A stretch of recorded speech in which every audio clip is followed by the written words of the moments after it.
Alrighty then. So here is the second example that I'm giving you here of a more organic shape.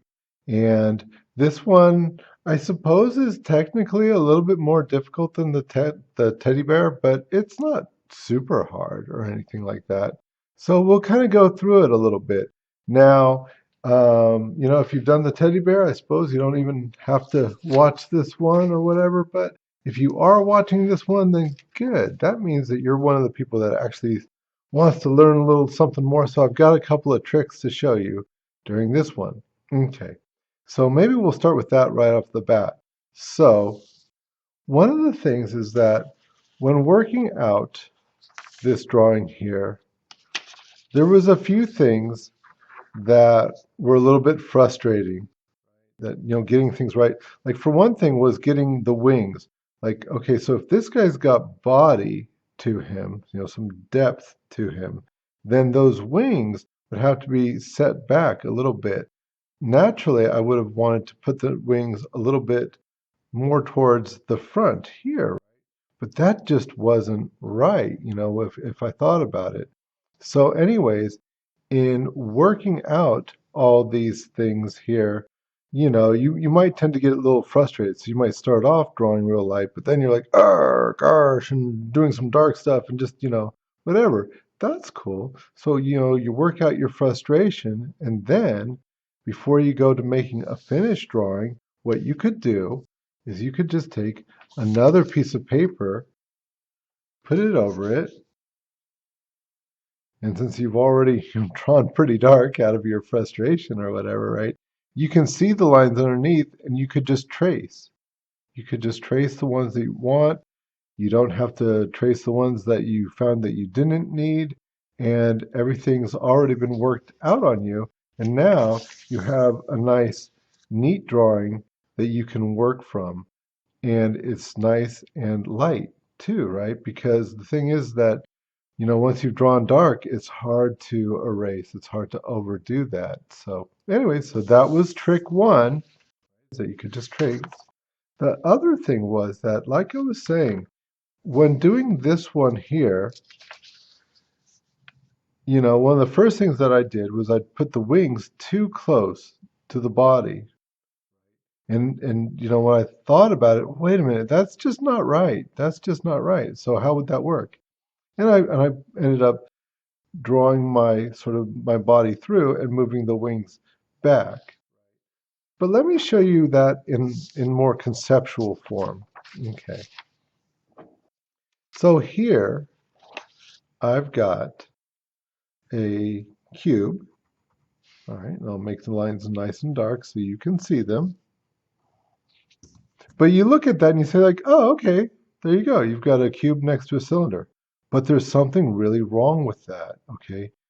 The part of the cube and part of the cylinder are sharing the same space. They're coming together, right? Let me show you.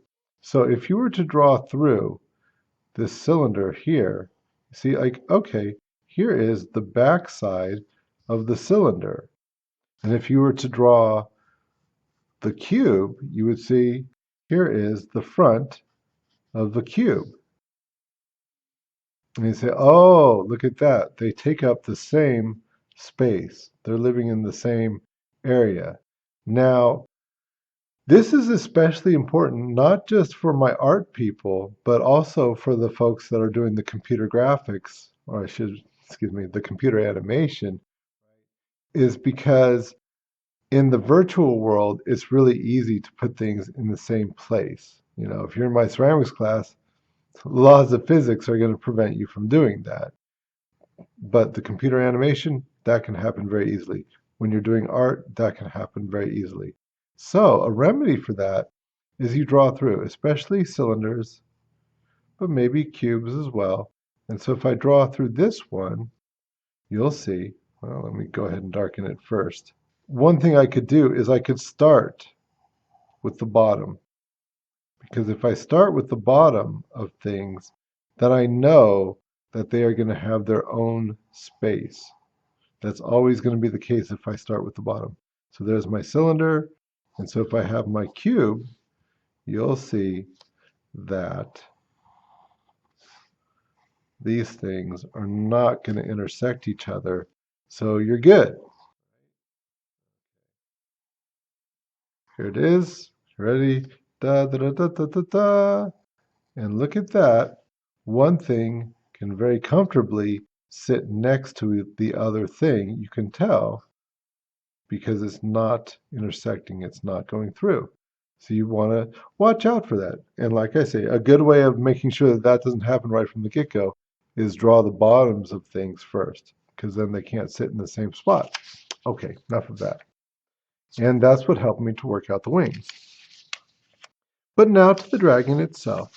You can see, just like the other one, is that, I've got a complete drawing here with a background, so it's got an environment that it can sit in.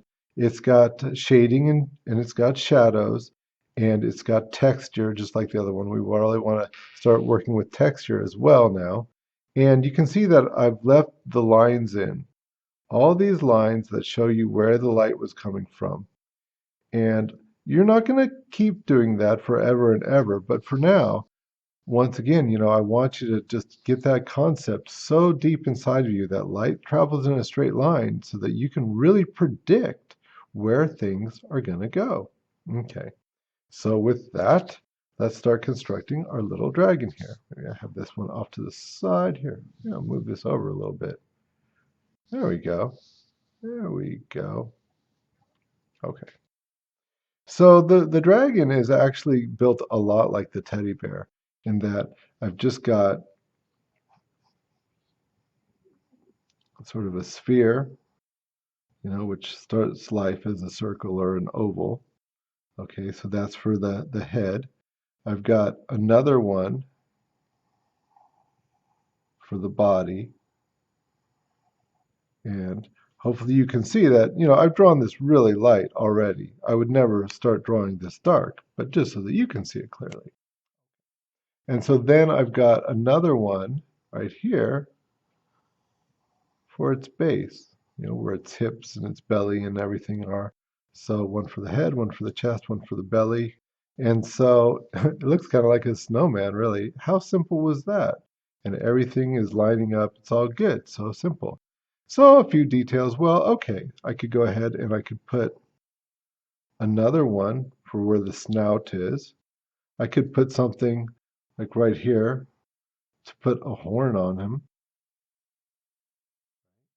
Could hang a few ears off of there. Okay. And then for the arms, basically, I'm making cylinders for arms, but I don't even have to go that far. I could probably just go ahead and make something like an oval and figure that's just a really elongated sphere, and that's going to work for that arm. Now thinking about, what kind of space that's going to have to take up, because, this is not just a circle, it is a sphere after all. So trying to make things, the hands and the arms actually clear the body and be able to rest on top of the body, not to go through. Okay. And then for the legs, same thing. Down here, I can put his haunches right here. Just another oval. Another one for its foreleg. And then finally another one for its feet. And even a couple of simple shapes for its toes. Same thing over here. I could draw through to where my haunch is. It's not really necessary, but it would go here. My foreleg would go here. And then here, though, where its feet and its toes are going to be. Okay, nice and dark. Now, how do I figure out the shadow? Oops, before I do that, let's go ahead and put on these wings here. So let's make it three-dimensional. So we've got this circle, right? And we want to make it into a sphere. And so I'm going to kind of figure out, well, what's this sphere? What's the volume of this sphere? How is it when it goes back? And so we've got that here, maybe this here. So I'm dissecting that sphere right here. As if I was cutting it in half, you would have something like this, right? So if you took a sphere and you cut it in half, you get, well, half a sphere, right? So that's in essence what I'm doing. Okay. So once I've got that volume, I can say like, oh, okay, so the wings, remember that's what I was talking about at first. How would I figure out where the wings were? Well, if I had put the wings down here, then they would go through this. They would intersect this oval, and I would know that they were cutting into the body. So I put it outside the bounds of the oval, and I had them curving forward. But the important part was that they were back here, where the wings maybe come to where the body is, that it wasn't going through. Okay, so that's how I knew that that was all right. And then from there, I just went ahead and made some wing shapes, just like so, here, just like so. Okay, good enough. And so then, go ahead and, just make a little here, kind of like a bat wing, the little segments that could be unfolded when the wing was fully spread. And so now for the shadows, now that we've got the wings on there, because obviously the shadows are a big part of it. So for this one, I wanted to have it backlit, real challenge. So my angle coming from the top, just like with so many of them that I've done, right? So here's my angle, and where's it going to hit? It's going to hit off this tip right here, probably. That's one of the things that's furthest out. Let me see, it's going to hit the tip of this ear.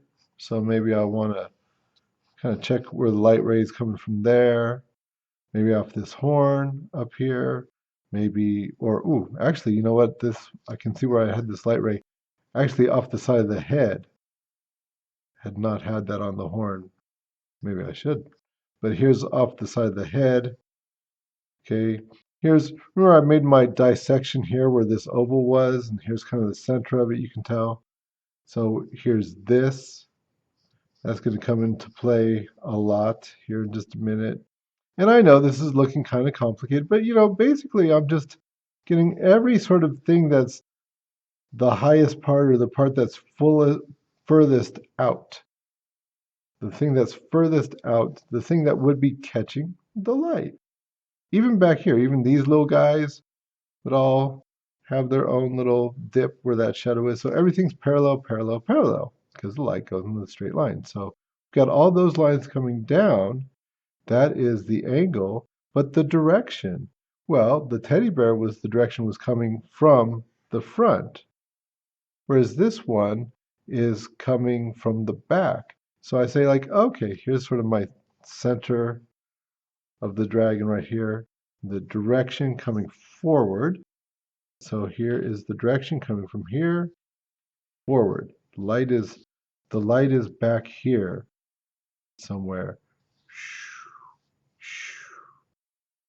And so, just like I did with the cylinders, and let me show you this. Here's my cylinder. And so here's sort of my central point of the cylinder. And I say, okay, yeah, the light's going to be coming down at an angle like that. And it's coming from the back this time. So what's the direction of it? Let's say it's coming from here. Okay, so there, that's my point, right? And so that's where I would put an oval just like this one and know where my shadow was going to be, right? Makes sense. We've done that a number of times. Okay, so same thing here. Same thing here, just a little bit more complex. Then I could go ahead and sort of just figure where, this is coming out a little bit here, sure, and this is coming in here, and this is where this point is here, and it's round here. And probably should have put in the horn, maybe somewhere right about there for where that horn is.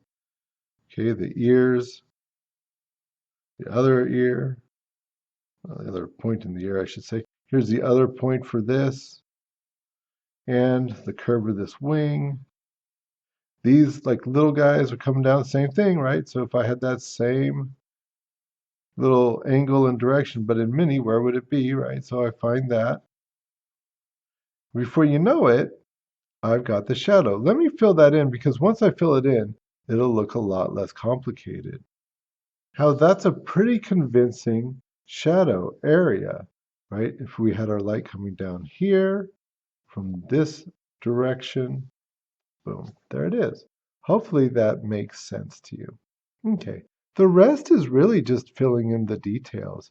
So, for instance, if I was to shade in here, I'd want to make a gradation maybe. So if I had this here and let's say this here, I want to work out what the structure is going to be there a little bit. And then just maybe vary my tone a little bit.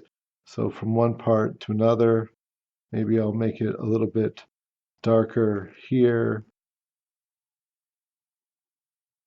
and let it get a little bit lighter as it comes towards the middle here.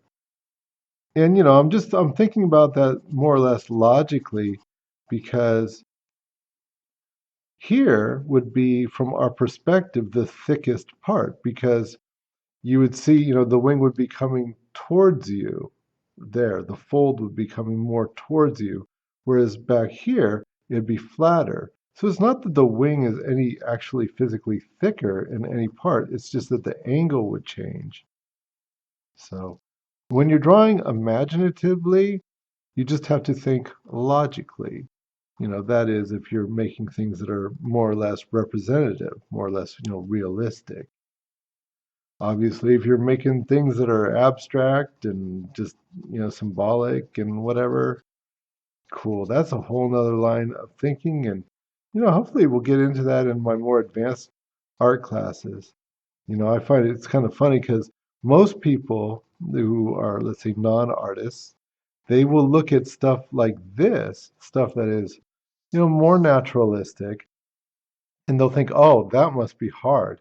No, actually, this kind of stuff is really easy because it's super logical.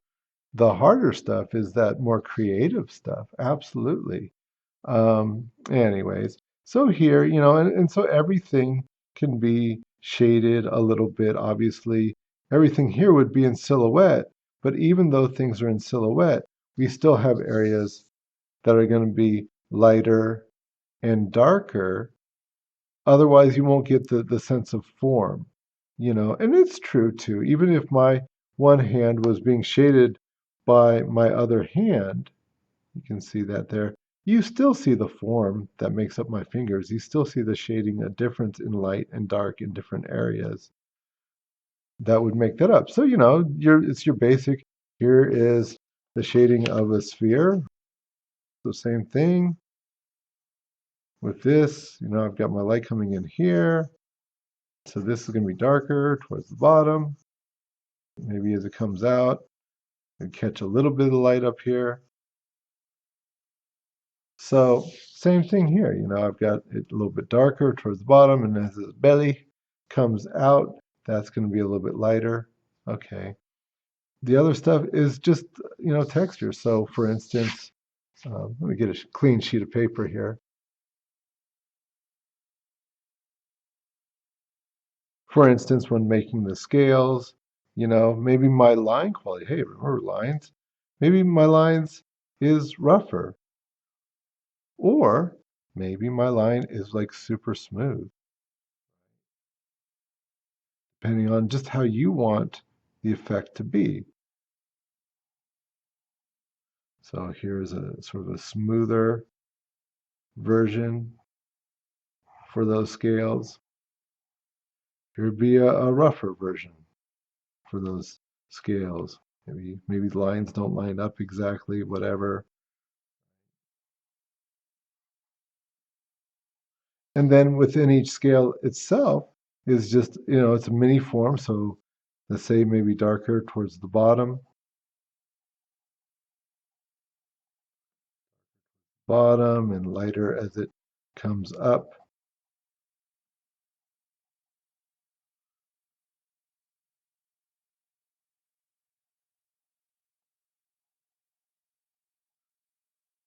But on the other hand, little bit of shadow off the other one. That's what's really giving it the depth. But I digress. Anyways, maybe on the other hand, maybe this dragon has smoother scales, in which case you'd just be shading a lot smoother. So here, once again, a little bit darker towards the bottom. And just every little thing is its own little form. And so every little thing is going to have its own shading and maybe even shadows. Like here, if you think about it, so here's the little form that makes up the scales. And since each one of these comes out, maybe under here, oh, look, it casts a little shadow as well. Each one on top casts a little shadow on the one below it. See, that's what's really giving you a better sense of depth. A little trick, just a little trick sometimes, is if you put a light little line around an area, for some reason or another, your eye will see this little area inside as being lighter than the part that's around it. So you can draw a highlight even into a white area that way. Kind of a cool little trick. In the legs here, I wanted the the scaly part, right? You know, I could draw individual scales, and each one of those could have its own, you know, little bit of shading and shadow. On this one, it's smaller and everything, just a bunch of scribbles. I just decided to do a bunch of loose scribbles, and that was my texture. So more like an alligator skin or something like that, just nice and rough like that, rather than being individual scales. Since this is just out of the imagination, it's whatever you want to do. Okay, the other thing though is that, remember we did the value scale and we did it all the way from dark all the way to light. And so sometimes you'd work from medium to light. In this case, we're working mostly, since this is in the silhouette, this is in the shadow. This is all in shadow here, right?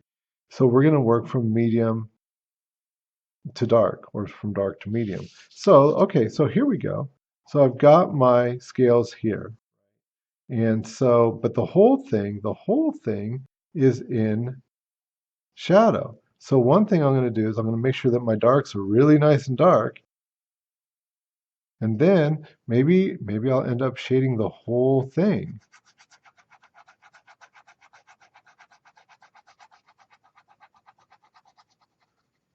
So the whole thing, at least this part of it, is in shadow. And in doing so, I've made every value a little bit darker by putting this other little bit of value over top of it. Maybe not so much the dark parts because they just couldn't get any darker, but the medium parts have gotten a little bit darker by putting that second layer over it. Anyways, and the rest is well detailed. I think the most complicated part about this thing was the structure. But yeah, after that, it's just details. You know, are you going to put the eyes, and are the eyes going to match the form? Thinking about the volume of the form as you put the eyes in it. They're round, right? The snout, how would you do that? You know, I just got a little snout right here, just like so. It's another little horn, and some nostrils, and I'm just thinking about how animals might work. That's all. Maybe adding a little bit more detail into it as you shape the jowls of it, or add wrinkles in to the snout, or add individual fingers in to its paws or its claws. You know, little things making the nails longer. Whatever. That's all just details. You can fill all that in. You don't need me to talk about it because I've already talked a little bit about the texture. But that's it. That's it. I know it looked like a super complicated thing, but all the fundamentals, all the concepts are the same as what we've been doing. Cool. So I think after this, we're going to go ahead and start looking at real things. And hopefully, now that we've taken imaginary things to a certain high degree, we can see how real things will start off really simple, that it works exactly the same way. You'll see that a shadow works exactly this way. All right. So with that, I hope that you're having fun with this and good luck with everything.